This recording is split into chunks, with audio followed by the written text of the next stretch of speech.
દર્શક મિત્રો, હમીરસર તળાવમાં અવારનવાર પડી જવાથી કે આપઘાત કરવાથી અનેક કિસ્સાઓ સામે આવ્યા છે। તાજેતરમાં ગઈકાલે તળાવમાં ડૂબી જવાથી એક યુવતીનું મૃત્યુ થયું હતું।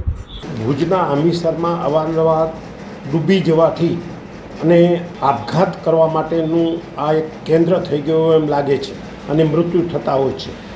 એક કિસ્સો ગઈકાલે બહાર આવ્યો છે। શહેરના હમીરસર તળાવમાં ડૂબવાથી બળદિયાની ખેરુબેન મહમદભાઈ ચાકી ઉંમર વર્ષ 24નું ગઈકાલે મોત થયું હતું। પોલીસે આપેલી માહિતી મુજબ શુક્રવારની વહેલી સવારે હમીરસર તળાવમાં ખેરુબેન નામની યુવતી ડૂબેલી હાલતમાં મળી આવી હતી। તેને તાત્કાલિક ભુજની જીકે જનરલ હોસ્પિટલ ખાતે ખસેડવામાં આવેલ ફરજ પરના તબીબે તેને મૃત જાહેર કરી હતી। આ બનાવ અકસ્માતનો છે કે યુવતીના આપઘાતનો છે તે સહિતની આગળની તપાસ ભુજ શહેર એ ડિવિઝન પોલીસ હાથ ધરી રહી છે।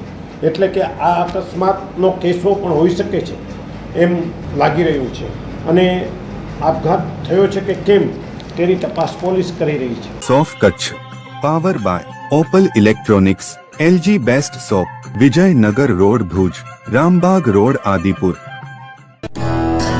Power by KC jewellers latest fashion ડિઝાઇનના ઓર્નામેન્ટ્સનો વિશ્વાસપાત્ર શોરૂમ હોસ્પિટલ રોડ ભુજ। દર્શક મિત્રો, હું નવીન મહેતા। આજે 21 સપ્ટેમ્બર 2024 આ હતા આજના સમાચાર। આવતીકાલે ફરીથી મળશું, ત્યાં સુધી મને રજા આપશો। નમસ્કાર।